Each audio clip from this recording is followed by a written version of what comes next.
नमस्ते दोस्तों, happy learning to all of you. Moving ahead, एक छोटा सा टॉपिक और आता है जो मैं एवे ही ओरली ही डिस्कस कर लूंगा कि बैंक्स के पास क्या वेरियस फंडिंग ऑल्टरनेटिव्स होते हैं। फिर हम हमारे वीडियो के टॉपिक पे आएंगे which is repo, that is repurchase arrangement, repurchase agreement क्या होता है। जब हम बैंक्स की बात करें तो बैंक्स के पास फंडिंग ऑल्टरनेटिव्स क्या होता है। सबसे पहला तो कस्टमर डिपॉजिट्स, मतलब जो कस्टमर्स है जो डिपॉजिट करते हैं बट वो पेएबल ऑन डिमांड भी होता है, तो वो शॉर्ट रन के लिए ही जनरली वर्क करता है। जो कस्टमर्स की एफडीज है वो आ गई। फिर बैंक सर्टिफिकेट ऑफ डिपॉजिट्स भी इशू कर सकती है। Certificates of deposit is similar to commercial paper जो कॉर्पोरेशंस इशू करते थे, जो हमने प्रीवियस वीडियोस में देखा था, जिसमें बैंक बेसिकली एक सर्टिफिकेट देगी और कुछ अमाउंट आएगा आज एंड बाद में it will be repaying that amount along with interest। उसके बाद बैंक इंटर बैंक फंडिंग भी वर्क कर सकती है। और बैंक जब सेंट्रल बैंक ऐसा बोल सकते हैं कि जब सेंट्रल बैंक एक्शंस ले रही है लिक्विडिटी स्क्वीज करने के लिए या लिक्विडिटी बढ़ाने के लिए, तब भी बैंक पार्टिसिपेट करके अपने फंडिंग को मैनेज कर सकती है। सो सीडीज हो गए, कस्टमर डिपॉजिट्स हो गए, इंटर बैंक लेंडिंग बोरोइंग हो गई और सेंट्रल बैंक के थ्रू हो गया। ये बैंक्स अलग अलग तरीके हैं जिसके थ्रू फंडिंग जा सकती है। Coming to our topic for the video is repo, repurchase agreement, repurchase arrangement क्या होता है वो हम समझेंगे इसमें।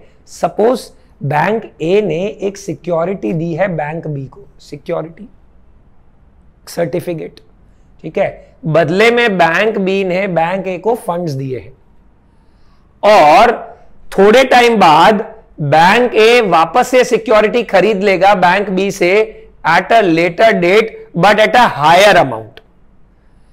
एग्जाम्पल के लिए सपोज बैंक ए ने सिक्योरिटी दी है 96.5 पे बैंक बी को, मतलब आज बैंक ए को 96.5 पैसा मिल गया और बैंक ए ने सिक्योरिटी दी जो बैंक बी के पास पड़ी है। और बैंक बी बाद में जब वापस देगी उसको तो 98 लेगी, तो ए के पास आया 96.5 और गया कितना 98। तो बेसिकली बैंक ए ने थोड़े टाइम के लिए 96.5 बोरो कर लिया और वापस 98 चुका रहे हैं। तो ये जो डिफरेंस है between 96.5 and 98, difference between initial price of security and repurchase price accounts for interest. और इस इंप्लिसिट इंटरेस्ट रेट को जब हम एनुअलाइज टर्म्स में कन्वर्ट कर देंगे तो हमारा बन जाता है रेपो रेट। वापस बोल रहा हूं, बैंक ए ने एक सिक्योरिटी दी और 96.5 लिया बैंक बी से और बदले में वापस जब थोड़े टाइम बाद, मे बी 90 डेज बाद जब वो वापस दे रही है तो कितना दे रही है 98 दे रही है। तो 96.5 आया, 98 गया। ये जो डिफरेंस है between the buying and the selling part of that security is nothing but interest. और इस इंटरेस्ट को जब हम एनुअलाइज टर्म्स में कन्वर्ट कर देंगे तो क्या बन जाएगा repo rate. Repo rate generally एक बेस रेट की तरह माना जाता है कई बार कई सारे ट्रांजैक्शंस में ऑफ बोरोइंग लेंडिंग, स्पेशली जब बैंक सेंट्रल बैंक से ट्रांजैक्ट करती है तो ये काफी इंपॉर्टेंट टर्म है जो आता है, क्योंकि कई बार हम देखते भी है जब मॉनेटरी पॉलिसी डिटरमाइन होती है जैसे आरबीआई, तो उसमें बोलते हैं the repo rate stands unchange, the repo rates is increased by 20 basis point. मतलब वो ये रेट हो गई जो हमारी इंप्लिसिट इंटरेस्ट रेट्स है उसको एनुअलाइज टर्म्स में कन्वर्ट करते। तो दो और छोटे से टर्म्स है, अगर सिंगल डे के लिए हमने इस बोरिंग एक दिन के लिए सिक्योरिटी रखी और कुछ पैसा लिया अगले दिन वापस देने वाले, उसको बोलते हैं हम लोग ओवरनाइट रेपो, ओवरनाइट एक दिन का बोरिंग लेंडिंग। और अगर वो लेटर या लॉन्गर पीरियड के लिए है तो उसको हम लोग बोलेंगे टर्म रेपो। सो ये हमारा बेसिक पार्ट आता है। अब इसमें आपने एक नोट की होगी एक चीज कि मार्केट वैल्यू तो 99 है लेकिन बैंक भी 96.5 ही दे रहा है।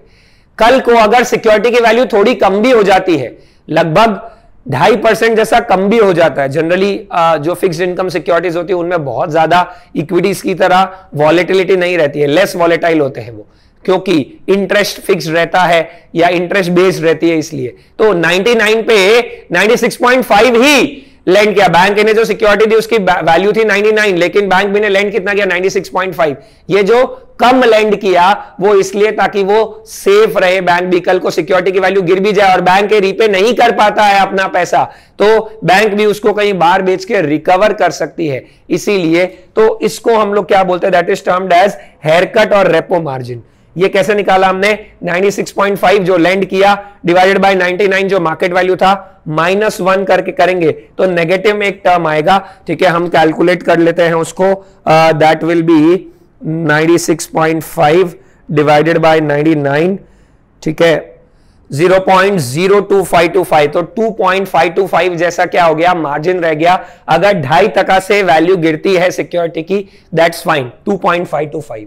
और ये क्या है, this is the interest rate, implicit interest rate calculate करना। तो ये हम क्या करेंगे, 98 डिवाइडेड बाय 96.5, इतने पे बोरो किया था, इतना चुका रहे हैं, तो 96 पॉइंट के सामने जो एक्स्ट्रा हो रहा है ये हमारा एक्स्ट्रा अमाउंट हो गया -1 इंटू 100, तो ये कितना हो गया 1.5544। ये हमारी इंप्लिसिट इंटरेस्ट रेट हो गई फॉर 90 डेज। जब मैं इसको एनुअलाइज टर्म्स में कन्वर्ट कर दूंगा तो वो मेरा क्या बन जाएगा, रेपो रेट बन जाएगा। जब मैं इस 1.5544 को एनुअलाइज टर्म्स में कन्वर्ट कर दूंगा तो वो मेरा क्या बन जाएगा, रेपो रेट बन जाएगा। सो ये हमने एक एग्जांपल लिया रेपो का कि क्या बेस रहता है उसका, जब बैंक्स आपस में या जनरली कोई भी दो पार्टीज काउंटर पार्टी के साथ डील करके जब फंड्स को बोरोइंग लेंड कर रहे हैं तो रेपो रेट वर्क करता है। ये हेयर कट और इंप्लिसिट इंटरेस्ट रेट निकालना जरूर सीखे।